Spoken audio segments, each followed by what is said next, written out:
What are you doing? Are you dancing with the kitties? They're sleeping. I had to rock them to sleep. That's adorable.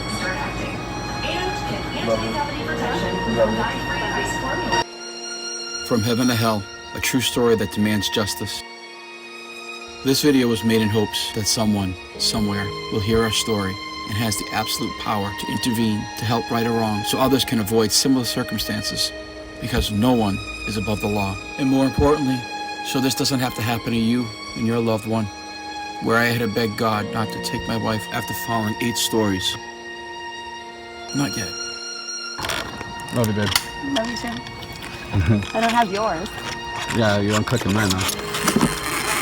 Feet up.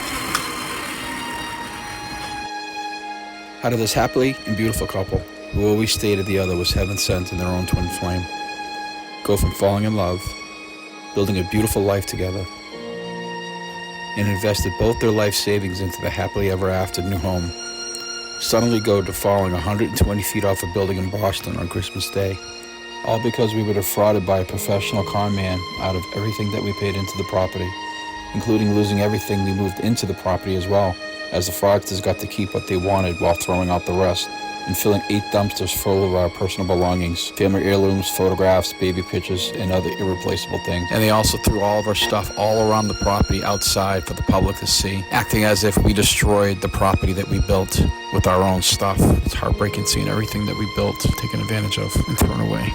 All made possible by a corrupt judge, where recently discovered evidence proves that the prevailing party and the judge committed felony-level crimes in order to guarantee a win for the fraudsters. I don't see any check for that. May I see that? Yeah, I did.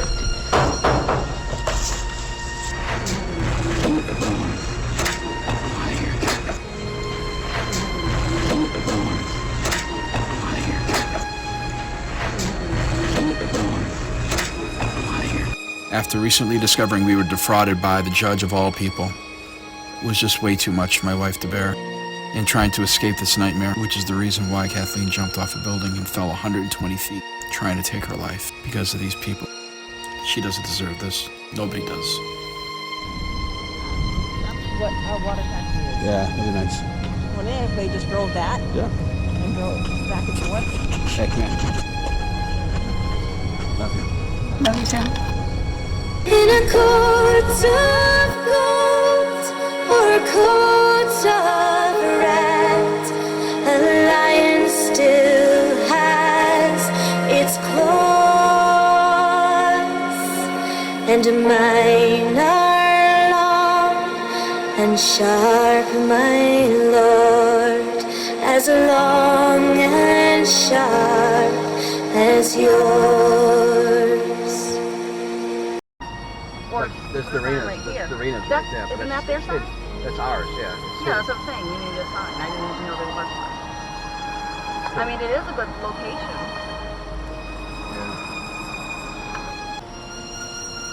You could live upstairs. After becoming victims of fraud by a landlord who took thousands of dollars from us and never completed construction that he was contracted to do, and on construction he did prior to us moving in, he did without safety building permits, which directly caused my wife and I serious bodily injury. Within just days of notifying the landlord on 7/13/2019 that the landlord was responsible for causing severe injuries to his tenants, the landlord filed a malicious court action on 7/22/2019 in order to cover up his wrongdoings and illegal misdeeds by falsely claiming that the tenants never paid rent for the last 20 months during their 24-month tenancy, starting December 2017, January 2018 to July 2019.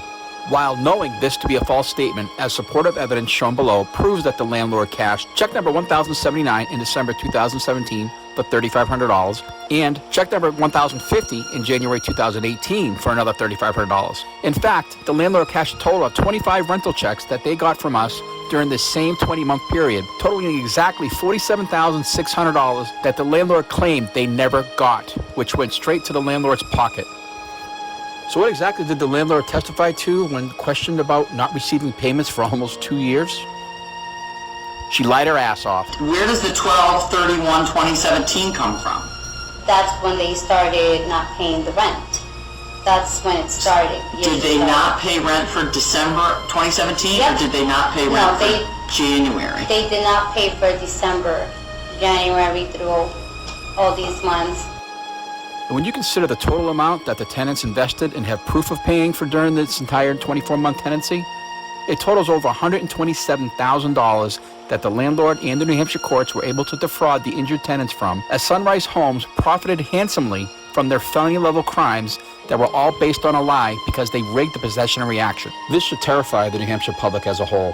When the determining factor that decides the outcome of court cases no longer follows federal or state laws, but only does so by social influence, wealth, or greed, then we no longer have a first world country. We have a third world country, and its constitution isn't worth the paper it's written on. In a desperate attempt to get rid of us from our home and to avoid being found liable for the landlord's misdeeds and the injuries he caused us, and along with the help from the corrupt judicial officials he knew, together they created a malicious court action and purposely used the New Hampshire judicial system as a weapon against my injured family, as they falsely claimed that we haven't paid rent for the last 20 months, which is almost 2 years. And to think on its surface, it's absolutely insane to think anyone, alive or dead, would ever wait 2 years before they evicted someone for not paying rent. The landlord destroyed evidence by changing the 7-page lease down to a 4-page lease, removing all of our rights and conditions within the lease that the landlord agreed to and had since breached. But by removing our rights and conditions, the landlord once again defrauded us. And with the help from a corrupt judge he knew, had us illegally evicted into the snow, Christmas 2019, which only amplified our injuries. The severity of the judge's corruption was only discovered recently, as a court's own audio record revealed that the judge had secretly helped plot against us from the very beginning, as Judge Chakosco can be heard committing the act of perjury when she reads, for the record, a document that was just handed to her by the landlord's representative, Angeline Fernandez, where Judge Chakosco states that after reading the document, she does have a limited power of attorney from a Shiv Shrestha, which Ms. Fernandez next can be heard verifying that he is the property owner. Judge Chakosco further states that it is signed and notarized by Shiv Shrestha. Okay, I do have a limited power of attorney from a Shiv Shrestha. Yes. He's the property owner. And it is signed and it is notarized, signed by Mr. Shiv Shrestha. Then, after using the power of this allegedly signed and notarized document to present false evidence into a court of law that ultimately gets the injured tenants wrongfully evicted on Christmas Day 2019, the judge then directs the prevailing party, Angeline Fernandez, to get the power of attorney back from the clerk, have it actually signed by the owner, which immediately proves that both Judge Chakosco and the prevailing party, Angeline Fernandez, knew the document was never signed by the owner. Otherwise, if the document was signed, the judge would never have made this comment, and Ms. Fernandez would not have agreed, which is perjury on both accounts and a fraud on the court. Okay, and wanted to make sure we have her power of attorney.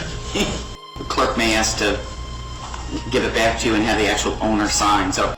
Another instance where the judge abused her power in order to protect the landlord, and as can be seen and heard in the first few minutes, that the landlord originally did make a claim for unpaid rent, which is why we created a counterclaim. And as heard on the court audio record, the judge even whispered that he did make a claim, and even stated, "That's why I took that one off." But moments later, Judge Chakosco falsely states, for sake of the tenants, that the landlord did not make a claim, which now, in a deceitful and unfair way, completely dismisses our counterclaim for the injuries we endured, and once again, defrauding the injured tenants. You see what I mean? That's why I took that one off. For the sake of the tenants, I want to make a notation that the landlord in this case did not elect to make a claim for unpaid rent. Therefore, they do not have a right to make a counterclaim. Counterclaim is not appropriate and is dismissed. The landlord claimed to the court that he received no payments from us in a 20-month consecutive period. Technically, if the landlord received just one rental payment during the alleged 20-month period, it could have been seen as a simple mistake, as he could have just forgotten about it. However, in this case, receiving and cashing 25 separate checks totaling $47,600 during the same 20-month period is no mistake. It is pure fraud. We paid $65,000 already to them. Okay, do you want to show me proof that you've paid $65,000? Because if I have $65,000 since December of 2017, it exceeds the amount of their claim. I don't know if you read here it is right here for $65,000. Okay, let me see that. These are all of them? I don't know if you saw, but their claim alleges that from December of 2017 through July 1st, no, this is not what I want. can you just, no, this way. I need to see your payments, okay? Just give me your payments. Those are canceled checks, these are our payments. Well, that's not, okay, then give me those. I'll see the canceled checks. Don't hand me a big thing of paper to watch, to fish through, okay? Unknown to us at the time, but it can be heard clear as day on the court's own audio record that after my wife presented $65,000 worth of payments to the judge, that the landlord cashed during this 20-month period, thus proving the landlord's statement to be 100% false, which should have won us the case, but didn't. And when my wife was being respectful to the judge by saying yes, Your Honor, or no, Your Honor, behind my wife's back, and for no reason at all, except that maybe the judge didn't expect that we had proof of all of our payments and we weren't making the illegal eviction easy for her, which made her furious. At timestamp 31:16, the judge can be heard making such hateful and hurtful remarks about my wife as Judge Tracasco whispered to the clerk, "I hate the blonde. I want them out of here." May I don't see any check for that. May I see that? Yeah, I did.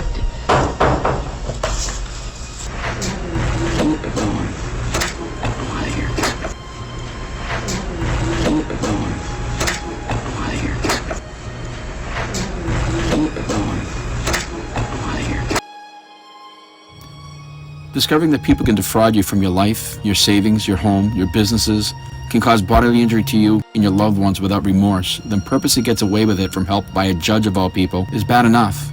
But hearing the judge in her own voice purposely plotting against us and even stating she hated my wife was too much for my wife to bear. On December 25th, 2019, Christmas Day, we left our home peacefully because the sticker on our door stated we were to be evicted in the morning. While the world was told to stay home and stay safe because of the COVID-19 epidemic, my wife and I, as sick as we were forced to live in our vehicles in a Walmart parking lot for the next 2 years. On December 25th, 2021, Christmas Day again, and also the 2-year anniversary of being evicted, after hearing the judge's words herself, trying to escape the nightmare, my beautiful wife fell 120 feet from a Boston rooftop. And this is a doctor telling me I was about to lose my wife because the damage to her brain was so severe that she had less than 1% of brain activity coming from her brain. And it's all my fault. I was supposed to protect her. But as far as the left and right hemisphere, is there absolutely zero spark? There is still something going on, right?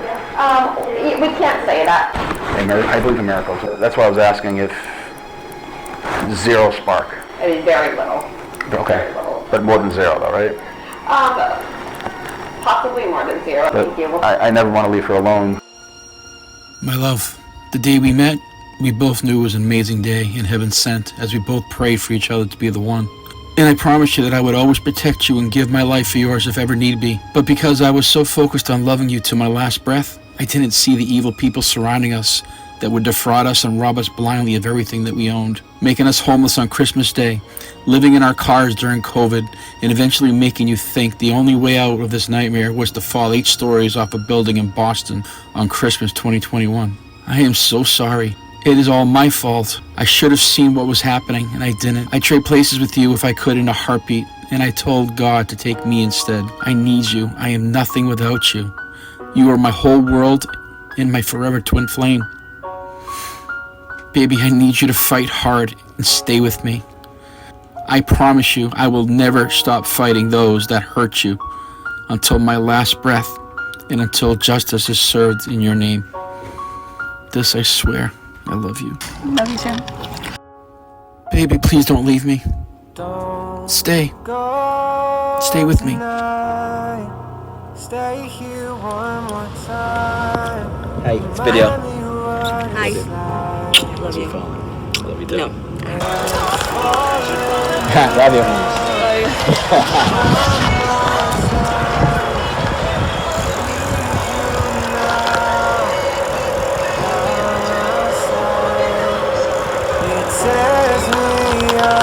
Love you, baby. Turn me down. I'm begging, please, just stick around. I'm sorry, don't leave me. I want you here with me. I know that your love is gone. I can't breathe, I'm so weak. I know this isn't easy. Don't tell me that your love is gone. that your love is gone.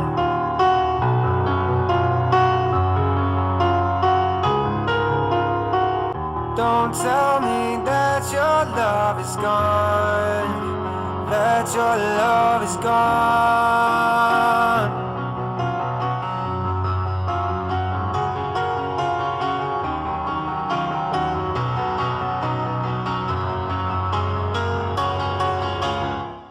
I'm sorry, don't leave me.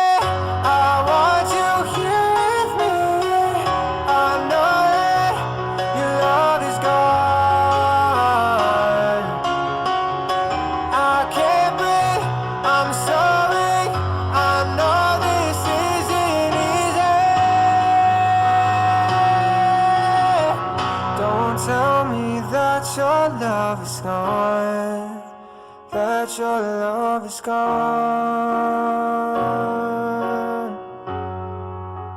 that your love is gone.